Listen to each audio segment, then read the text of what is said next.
donde se intentaban dar explicaciones acerca del universo, del mundo en general. Por ejemplo, ahora que estamos siendo grabados, había gente que pensaba que la Tierra era plana, que el resto de astros giraban alrededor de la Tierra.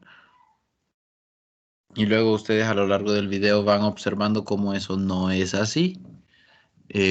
Mediante mucho ingenio y ciertos dispositivos que no eran muy avanzados en ese tiempo,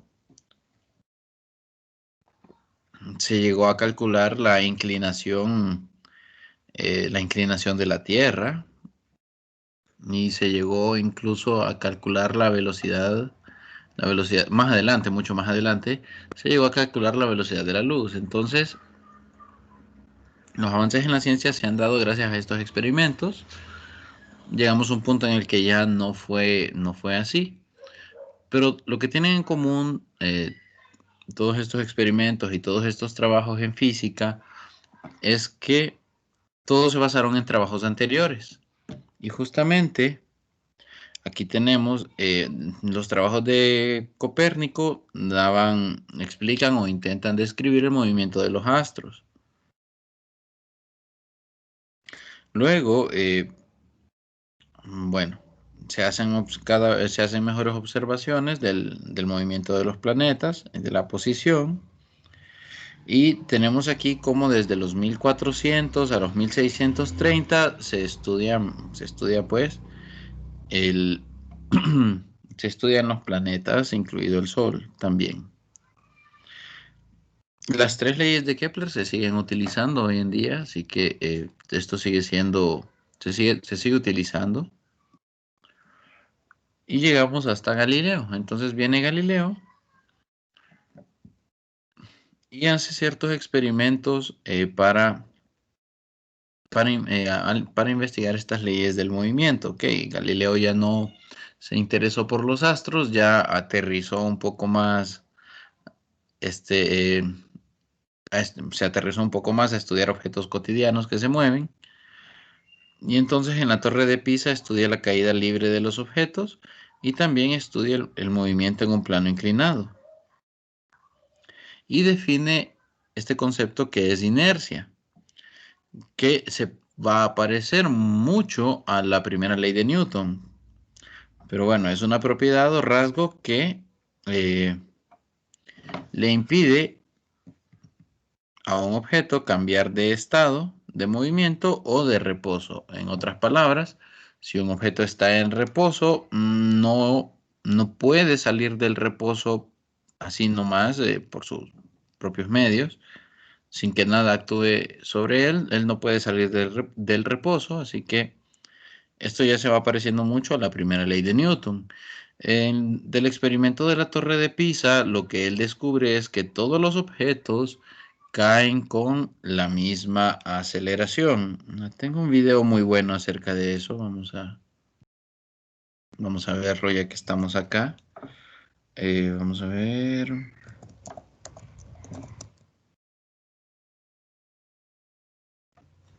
Entonces viene Galileo y dice que todos los objetos caen. Casi. Solo déjenme ver. Voy a compartir pantalla, pero con el audio de la computadora para que todos puedan escucharlo.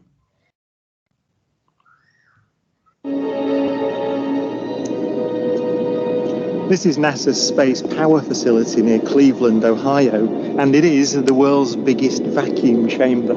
It's used to test spacecraft in the conditions of outer space, and it does that by pumping out the 30 tons of air in this chamber until there are about 2 grams left.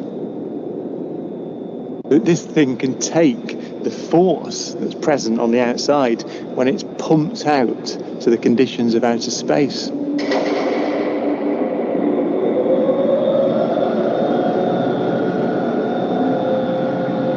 Galileo's experiment was simple. He took a heavy object and a light one and dropped them at the same time to see which fell fastest.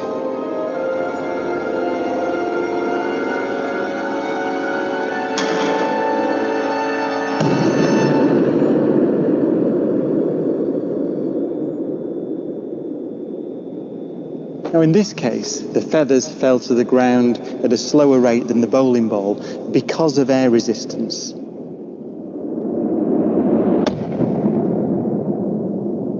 So, in order to see the true nature of gravity, we have to remove the air.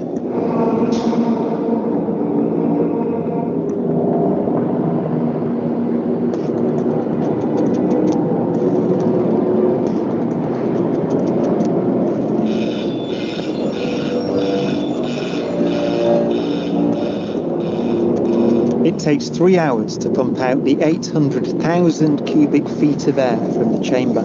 Okay, we dropped 2 millitorr in the last 30 minutes. But once it's complete, there's a near perfect vacuum inside. 6104 manual, 10% open. Station 1, go for drop.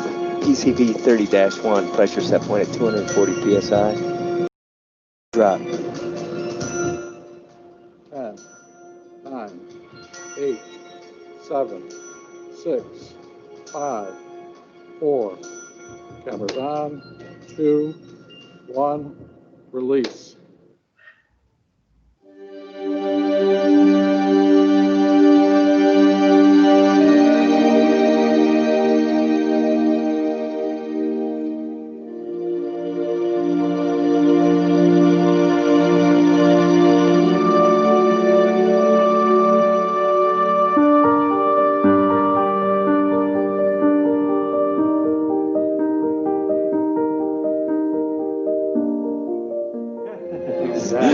Look at that. They came down exactly the same.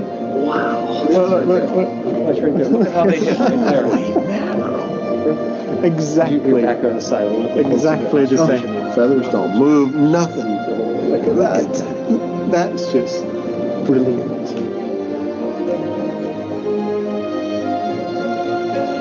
Isaac Newton would say that the ball and the feather fall because there's a force pulling them down. Gravity. Y es justamente esto lo que vamos a estudiar durante pues esta semana. Realmente, bueno, esto, vamos a volver a la presentación. Esto se establece entonces allá por 1564, 1642. A esta conclusión llega Galileo Galilei. Él no tenía una cámara de vacío, ¿verdad? Que podía sacar todo el aire del interior. Él simplemente hizo otras observaciones y así fue como lo dedujo. Y luego viene Isaac Newton, alguien pues temperamental, si pudiera describirlo, era alguien irritable, fácilmente irritable, pero bueno, no le quita el genio, ¿no? No le quita que sea un genio. Viene y en 1642, bueno, no 1642, en ese año nació, pero sí a finales de los 1600, entrando a los 1700, plantea las leyes del movimiento que actualmente conocemos. En él viene y, bueno, inventa el cálculo en el proceso y entonces habla de una interacción. Una interacción que, bueno, es un fenómeno que se produce entre dos o más cuerpos, pero no necesariamente entre dos o más cuerpos, puede ser entre un cuerpo y su entorno también. Es decir, esto pues va más allá de la clase. Hay cuerpos que interactúan con campos y el campo no es algo físico, algo tangible. Pero un cuerpo es capaz de interactuar con un campo. Esto se va a ver ya en sus clases de física 321 o 415. Se los digo para que lo sepan. Por mientras, vamos a hablar de interacciones que sean entre cuerpos, ¿sí? Entonces, a estas interacciones les vamos a llamar nosotros fuerza. La fuerza, pues, será una cantidad vectorial que viene a caracterizar, pues, estas interacciones entre los cuerpos. Una de ellas es la fuerza gravitatoria, que es la interacción que existe entre dos cuerpos que tienen masa. hay otras fuerzas, son 4 las fuerzas fundamentales. Bueno, las otras son la fuerza eléctrica, fuerza nuclear fuerte, fuerza nuclear débil. Serían las 4 fuerzas fundamentales de la naturaleza. Y entonces, bueno, las fuerzas son esas interacciones que pueden cambiar el estado de movimiento de un objeto. Galileo decía que un objeto no podía cambiar su estado de movimiento o estado de reposo así de la nada. Tenía que haber algo que cambiara ese estado. Bueno, ya con Newton hablamos de las fuerzas. Son las fuerzas las que cambian el estado de movimiento de un objeto. Entonces, ya en esta parte de la clase nosotros estudiamos la dinámica, no tanto la cinemática. Porque en cinemática, en los capítulos anteriores, ya los objetos estaban en movimiento cuando nosotros empezamos a analizarlos. No nos interesó por qué se movían. Ahora que estemos estudiando dinámica, vamos a estudiar las causas de estos movimientos. Y entonces tenemos la primera ley de Newton. Entonces, establece que un cuerpo que está en reposo o en movimiento con velocidad constante, va a permanecer en ese estado siempre y cuando no actúe una fuerza externa sobre este objeto.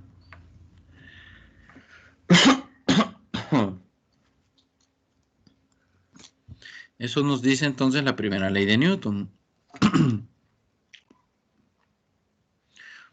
Una forma de plantearla es que, porque sobre los objetos, si usted se analiza a usted mismo, siempre existe la fuerza gravitacional, está actuando siempre sobre todos nosotros, pero sí es posible que nosotros podamos estar en reposo. Entonces, no necesariamente es la ausencia de fuerzas, puede ser también el equilibrio de las fuerzas. Perdón, que la atracción gravitacional se esté equilibrando con otra fuerza y eso logre que usted permanezca en reposo. En el caso, pues, de la segunda ley de Newton, habla sobre una fuerza externa que actúa sobre un cuerpo y produce una aceleración en este cuerpo.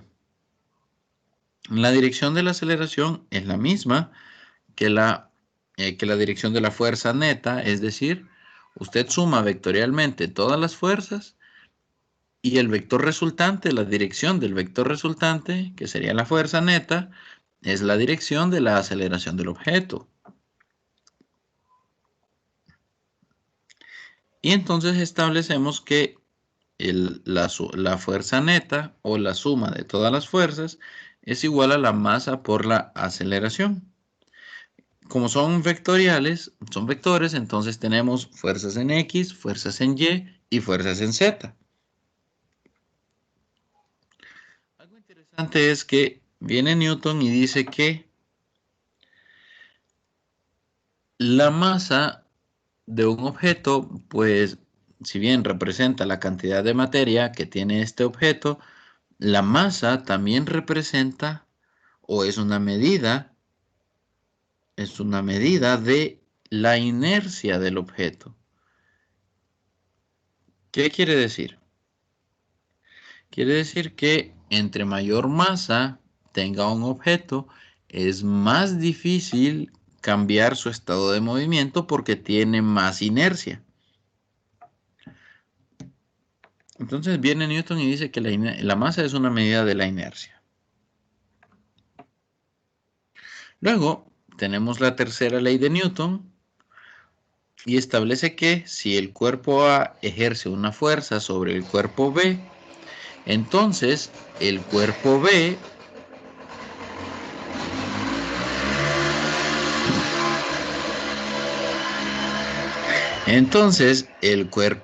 ejerce una fuerza sobre el cuerpo A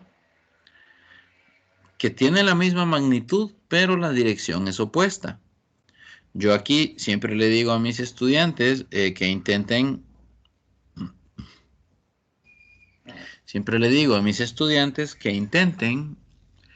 golpear una pared de concreto o una pared de ladrillos, da igual. Que intenten golpear con todas sus fuerzas una pared, ¿sí? Una pared de concreto. Y entonces, si las fuerzas se dieran por sí solas, usted podría golpearlas sin mayores consecuencias. Pero como estas fuerzas se producen en pareja, o sea, la fuerza que usted le aplique con su puño a la pared es la misma fuerza que va a ejercer la pared sobre su puño, pero la dirección es opuesta. Como consecuencia, pues usted sentirá dolor. Es un pequeño experimento que usted puede hacer para demostrar la tercera ley de Newton. Difícilmente la pared va a ser la que se queje, así que confiamos en que a usted le duela. Y bueno, aquí tenemos una representación de cómo se mira cuando usted patea un balón. La fuerza que su pie le da al balón es la misma fuerza que el balón le da a su pie, pero la dirección es opuesta. Aquí, esto que tenemos acá es un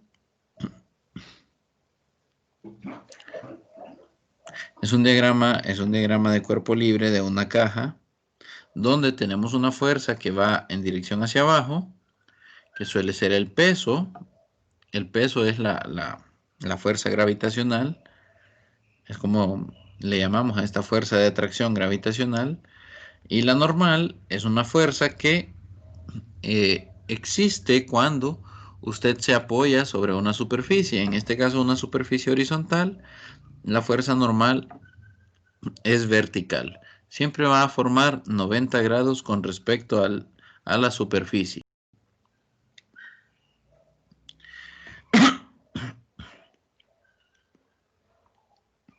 Entonces, vamos a ver, vamos a estudiar acá diversas acciones, efectos. Por ejemplo, una persona puede alar un resorte. El efecto es el cambio de longitud de este resorte. Y el fenómeno que usted observaría es la deformación. En el caso de un imán, usted también lo puede alar y cambiar la trayectoria usted puede atraer objetos, una pelota, un balín, por ejemplo, metálico. Usted le pone cerca el imán lo que hace es alar el balín y le cambia la dirección, o mejor dicho, le cambia la trayectoria. También es posible, pues, que usted puede tirar de una cuerda y un trineo o una mochila que estaba en reposo, usted le puede dar una aceleración.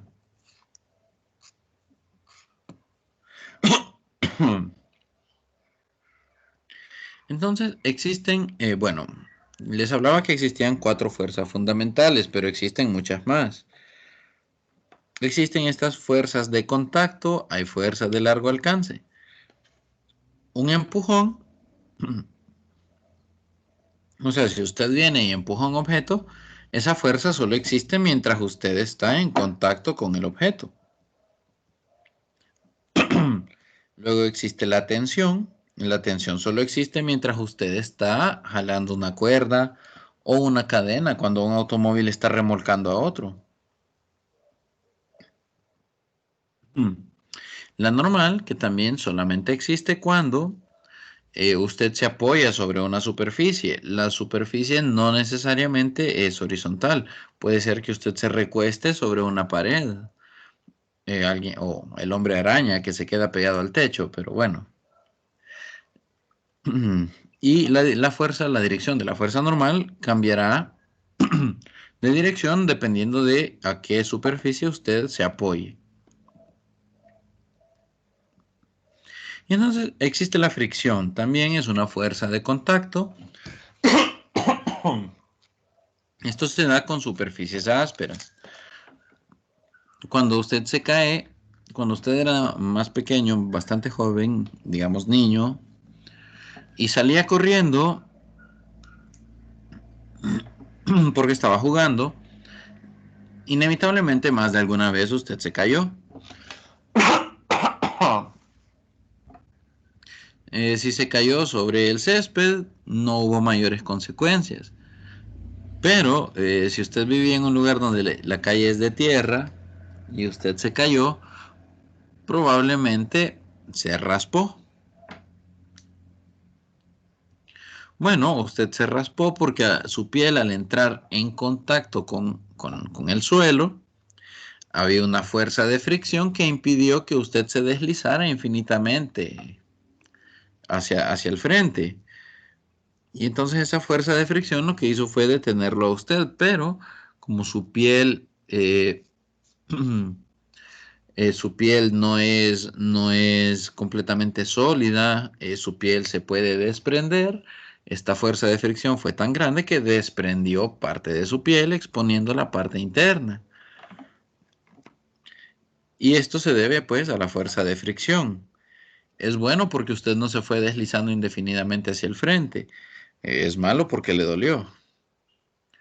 Y entonces la cuestión con la fricción es que es una fuerza que se va a oponer ya sea al movimiento, si es que usted ya se estaba moviendo, o se va a oponer a la tendencia hacia donde usted quiere moverse. Si usted ya sabe que quiere mover una caja hacia la derecha, cuando usted empieza a intentar moverla, la fricción apunta hacia la izquierda, aunque la caja no se esté moviendo todavía. Y cuando ya se está moviendo, pues igual apuntará hacia la izquierda, siempre y cuando usted la quisiera mover a la derecha. En este caso, la caja se mueve hacia la izquierda y la fricción tiene dirección hacia la derecha. En este caso, la caja se quiere mover hacia la izquierda también, pero la fricción quiere evitar que se vaya hacia allá y por eso apunta hacia la derecha.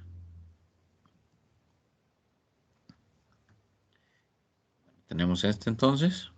Uy, perdón. Son dos tipos de fricción. Cuando el objeto no se mueve, tenemos algo llamado fricción estática. Si el objeto ya está en movimiento, entonces tenemos algo llamado fricción cinética. Ya aquí entramos con las fuerzas de largo alcance. Y en este caso tenemos la fuerza gravitacional. ¿Y por qué se llaman fuerzas de largo alcance? Bueno, lo que evita que lo que evita que la Tierra salga expulsada hacia las profundidades del espacio es que el planeta Tierra está orbitando alrededor del Sol. La fuerza que mantiene entonces atada a la Tierra, que tiene atada a la Tierra al Sol, por decirlo de alguna manera, es esta fuerza gravitacional, que, como les mencioné anteriormente, depende de la masa de los objetos. En nuestro caso, la fuerza gravitacional es la fuerza con la que la Tierra nos atrae a nosotros hacia el centro. Esto es importante porque cuando se caracteriza la fuerza gravitacional, nosotros vamos a ver que siempre tiene esta dirección. No importa en qué parte del planeta esté usted, siempre tiene esta dirección. La dirección es hacia el centro de la Tierra. Bien, aquí es importante entonces hacer esta distinción. A esta fuerza gravitacional nosotros le llamaremos peso.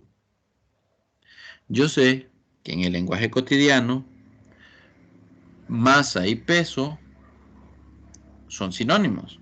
En el lenguaje común, y los químicos farmacéuticos también lo llaman así, probablemente en su clase de química fue así, masa y peso es lo mismo.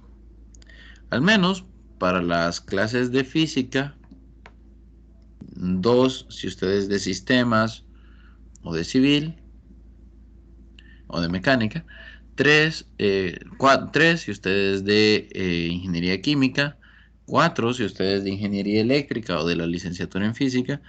Bueno, si es de la licenciatura en física, toda la carrera, pero bueno, si es de eléctrica, son 4 físicas. Peso es una fuerza y masa es un escalar, es una cantidad escalar con la que medimos la inercia, mientras que el peso medimos la fuerza con la que nos atrae el planeta Tierra. Bueno, con la que nos atrae a nosotros. Es una fuerza con la que nos atraen a nosotros, no necesariamente el planeta Tierra. Si usted está en Marte, pues es la atracción que genera Marte sobre usted. Si está en la Luna, es la atracción que genera la Luna sobre usted. La cuestión aquí es que el peso es una fuerza y como tal tiene dirección. La masa no. De manera que peso y masa no son lo mismo. Y aquí tenemos un ejemplo. La masa en la Tierra es 9.8, en la Luna es 1.62 metros sobre segundo cuadrado. Entonces, esta aceleración gravitacional, dado que cambia según el lugar donde esté, pues asimismo la fuerza gravitacional, o es decir, su peso, cambia dependiendo del lugar en donde usted esté, porque depende de la aceleración gravitatoria. Esta 9.8, les habré comentado en alguna clase anterior, este 9.8 no es fijo para toda la Tierra. A nivel del mar es 9.8066 metros sobre segundo cuadrado. Y en la escuela de física es de 9.78 metros sobre segundo cuadrado. Entonces, a medida aumenta la altura, el valor de esta aceleración gravitacional disminuye. Y esto es porque nos estamos alejando del centro de masa de la Tierra. Bien, las unidades de la fuerza hay varias. Está el Dina y en este caso está el Newton. Y se define como kilogramo metro sobre segundo al cuadrado. Entonces, un Newton es un kilogramo metro sobre segundo cuadrado. Unidades de masa, unidades de aceleración. Bien, tenemos este principio de superposición que lo van a escuchar bastante a lo largo de la carrera, de sus carreras, y es que sobre un cuerpo pueden actuar varias fuerzas al mismo tiempo. Entonces, la fuerza neta, o bueno, la fuerza total, es la suma vectorial de todas las fuerzas.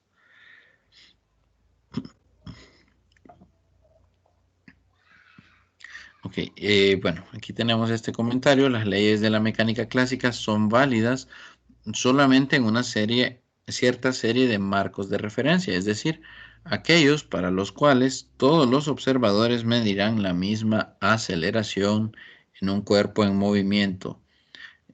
Ok, esto sucede cuando su marco de referencia, pues, cuando analizamos nosotros los objetos, siempre nosotros estamos, por decirlo de alguna manera, estacionados, sin movernos, y observamos cómo los objetos se mueven.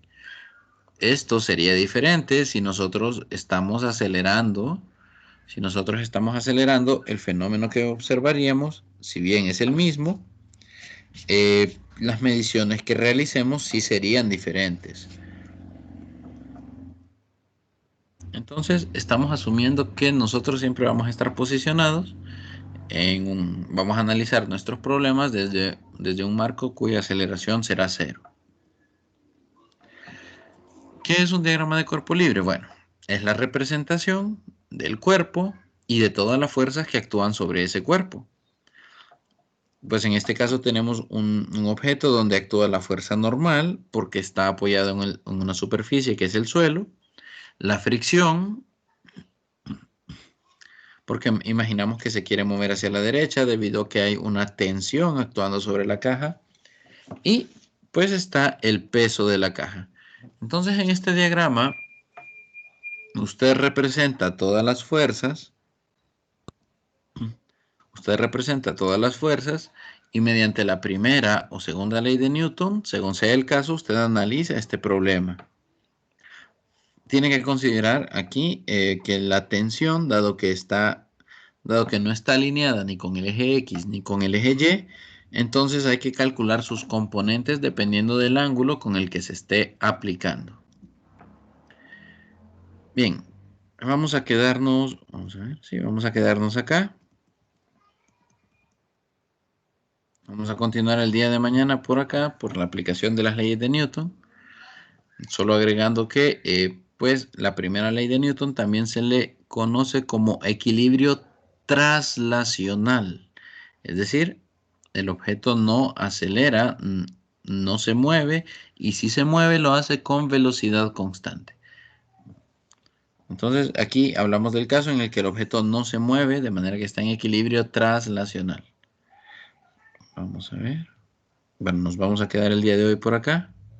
Muchas gracias por su atención y nos vemos en la próxima clase.